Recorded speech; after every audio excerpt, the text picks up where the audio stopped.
What's up, YouTube? It's Kenny again. I've had a really bad last few days, all right? In particular, yesterday, all right? I had some good news, I got some good information that I wanted to make a video to share. But first, we got to talk about this situation that I'm in. So, I was down for a few days, had to have some work done to the truck. My cruise control went out, and they had to order some parts and then preventative maintenance stuff and some recalls. Had me down and in a hotel for a couple of days. That's just stuff that you expect to happen every once in a while. So not too big of a deal.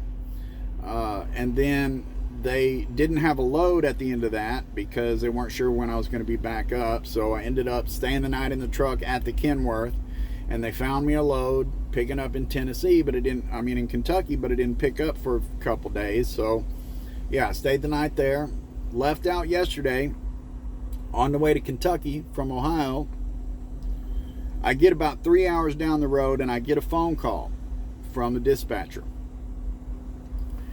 He doesn't know the full story, but he tells me that safety is calling him and saying that there's some kind of problem with my driver's license. He said he's getting third-hand information from people, so just to pull over and stand by and wait for a phone call to figure out what's going on. So obviously I'm freaking out, you know what I mean? Something's wrong with my driver's license. Oh my God, this is my livelihood we're talking about here. Almost immediately, I get a phone call from the director of our safety department. And so apparently what happened is that a girl that works there that no longer works there, she doesn't work there anymore, is the one that handles the DOT physicals. And a few months ago, I went and I had my DOT physical renewed. They gave me a 2-year card, etc., etc. And this girl did not submit my DOT physical stuff to the state. So the state downgraded my license. And so as of this moment, or whenever the fuck it happened, I don't have a commercial driver's license. I can't legally drive this truck.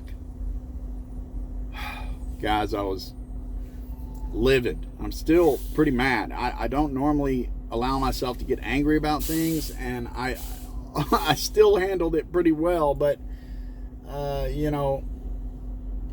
so now I'm stuck. I'm here in Kentucky in the truck. Sat all day yesterday, and today's Sunday. They won't know anything for sure until Monday, and who knows how long it takes the state of Texas to do anything about it. And in the meantime, I'm stuck. Now, I posted about this on Facebook, and I had a friend who recently got his CDL. He works for Amazon. Say that Amazon did the same thing to him. So apparently they were able to fix it. But that's been my main concern, is that the state of Texas don't fuck around, guys. I can just see them saying, well, y'all fucked up. I don't know what to tell you. Sorry about your luck. And not reinstate my driver's license. In which case, I'm screwed. You know what I mean? So that's my whole livelihood. I would have to, I don't know what they require anymore. It's been so long. I mean, I got my CDL over 20 years ago. So it's been so long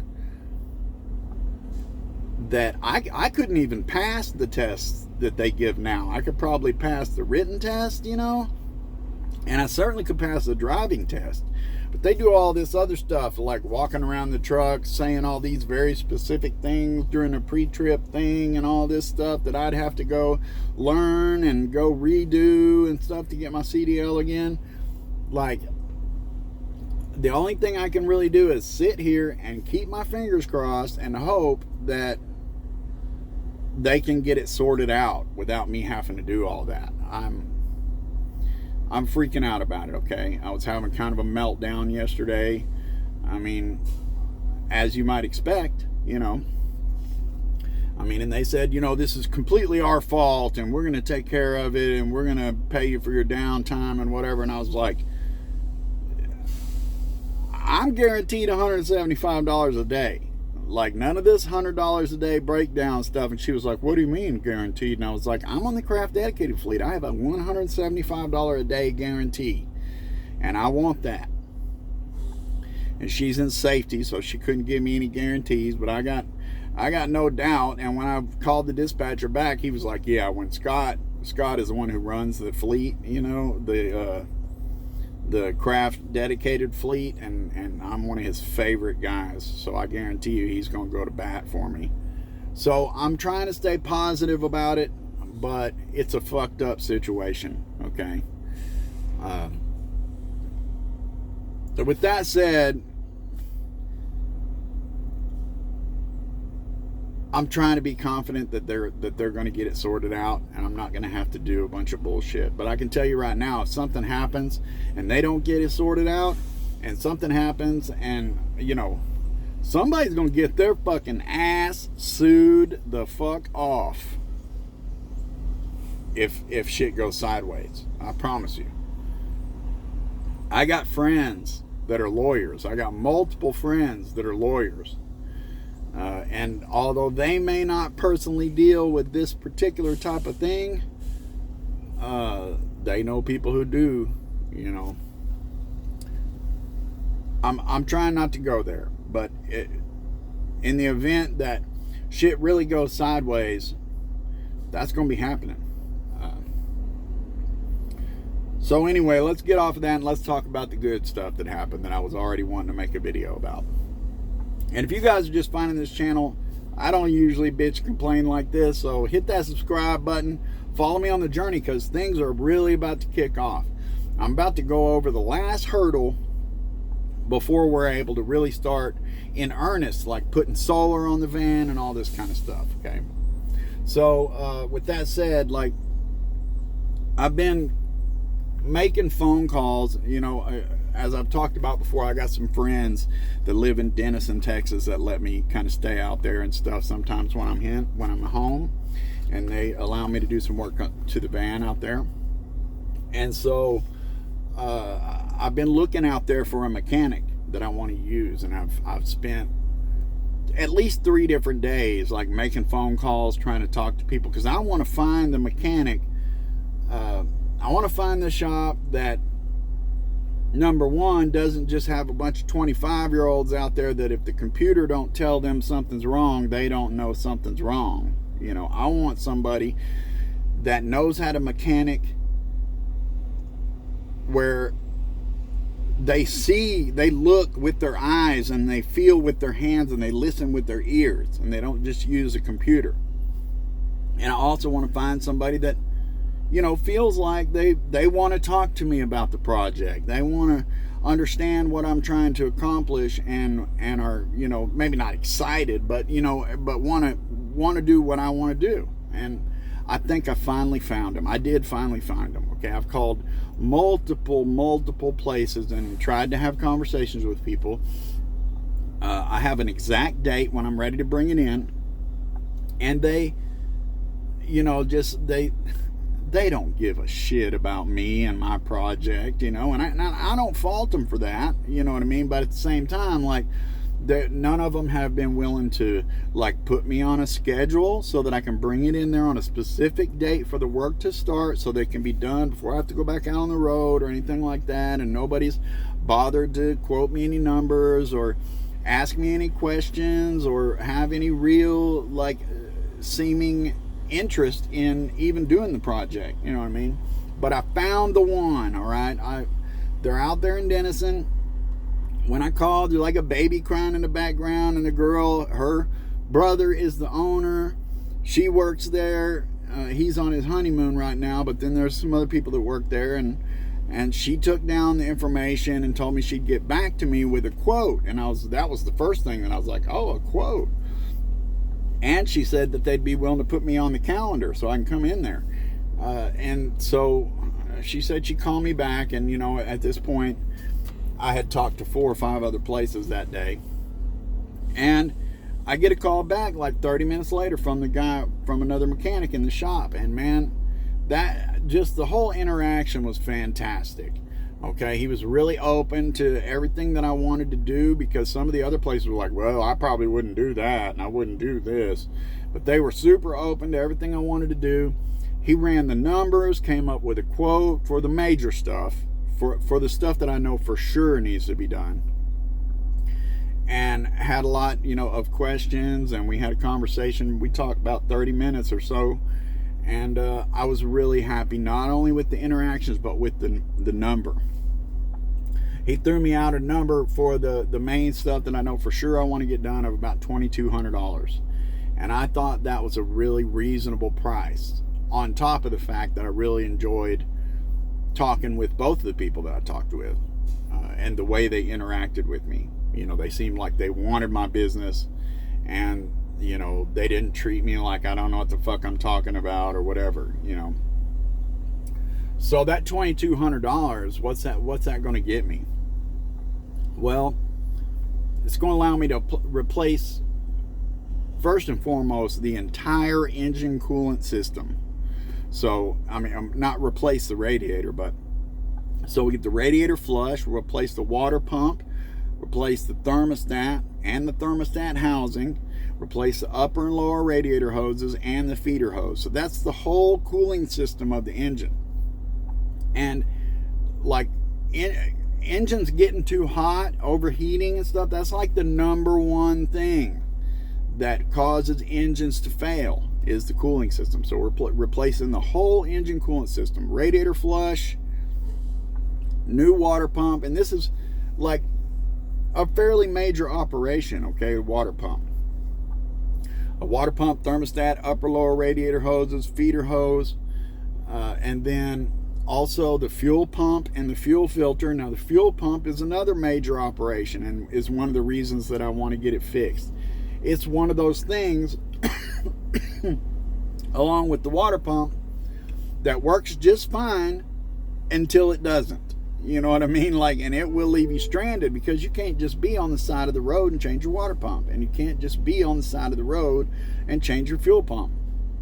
Fuel pump, you got to take the whole gas tank off, drop it down, because it's inside the fuel tank on the top. It's got special connectors and all. It's not a super easy thing. My friend and I replaced the fuel pump in the Yukon that I drive now. It took all day with both of us in a driveway. We didn't have a lift and stuff. But so fuel pump, fuel filter, the whole engine cooling system, and upgrade the alternator, change out the alternator and upgrade it from they usually come with like a 105 amp alternator.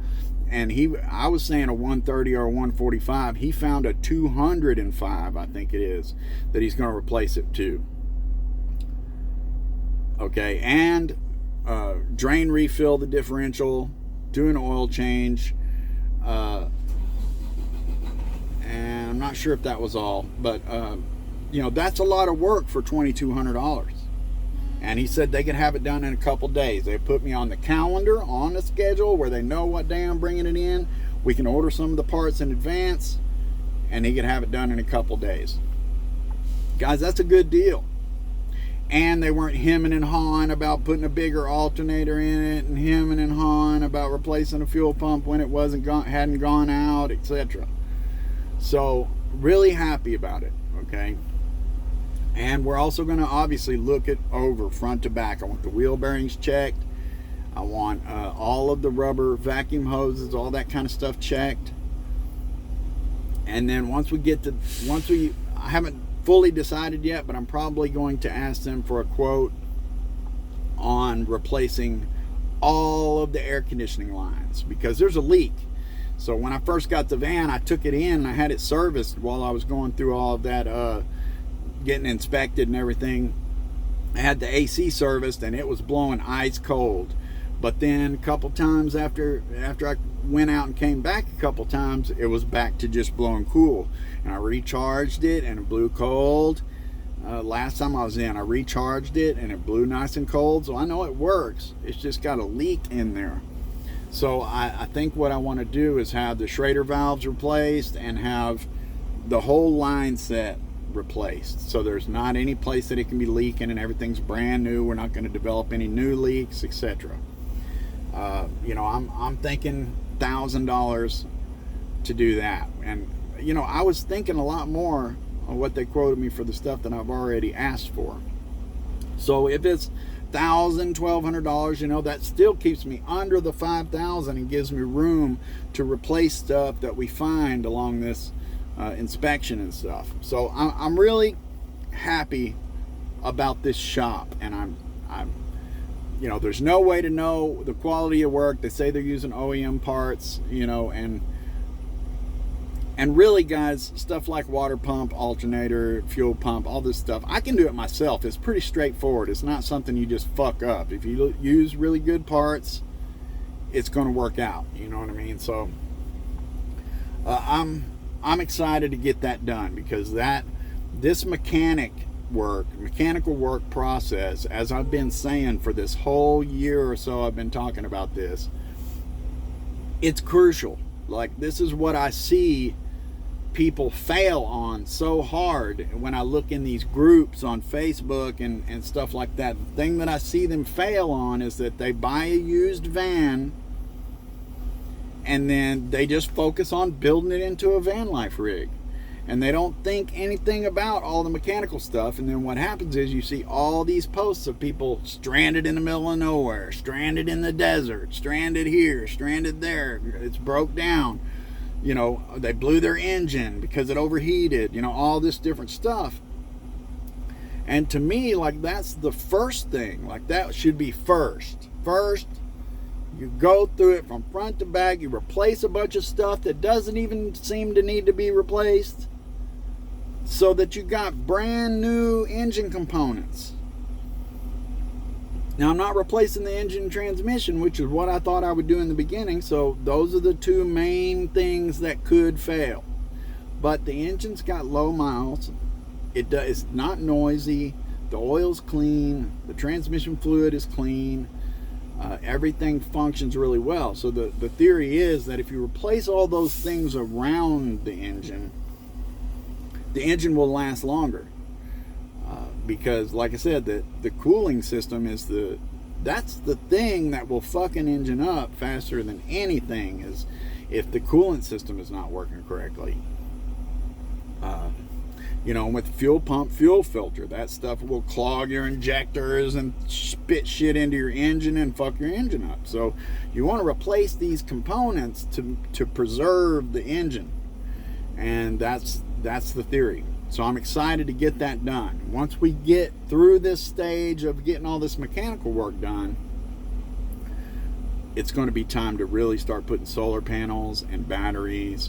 And, you know, it's November. It's about to be November. So this month, traditionally, you know, you got Black Friday, you got all of this stuff that's happening throughout this month. These sales, companies are trying to get rid of inventory so that they don't. The reason they do all these Black Friday sales and stuff is to bolster their numbers for their investors, and also, if they sell that stuff, then they don't have to pay certain types of taxes on all this inventory that they have built up. They're trying to get rid of that inventory. So throughout, I'm watching heavily. Okay, I'm watching closely. And if EcoFlow has a big sale, I can get a break on the Wave 2, I'm going to go ahead and buy that. Same thing with the refrigerators that I've been looking at. Same thing with some Renogy components that I've been looking at. If I can get a killer deal on some stuff, I'm going to order it over this, maybe before I even come in. And if it has to sit for a while, then it has to sit for a while until I'm ready to actually use it. But I'm trying to be as frugal as I can, and you know, use this wad of money that I've got saved up as wisely as possible. So here we go. I appreciate those of you who've been watching. We don't get a lot of views, you know, especially on videos like this. Maybe once I actually start posting videos about the build and stuff, maybe it'll start picking up. But if it doesn't, then it doesn't. I'm just trying to enjoy talking about it, and having a place to talk about it is fun for me. I don't really need this as a source of income or anything like that, you know, but if it blossomed into that, that would be cool. But at the same time, I don't really want to turn this into a job where I'm trying to come up with these fantastic videos and post them 3-4 times a week or every day even, I'm doing this for my enjoyment. If it turns into something bigger, then it does. If it doesn't, that's fine too. But anyway, thanks for watching. I appreciate it, and keep your fingers crossed for me that all of this license stuff works out. Leave a comment below, and if you're new to the channel, hit that subscribe button for me. I'll see you on the next one.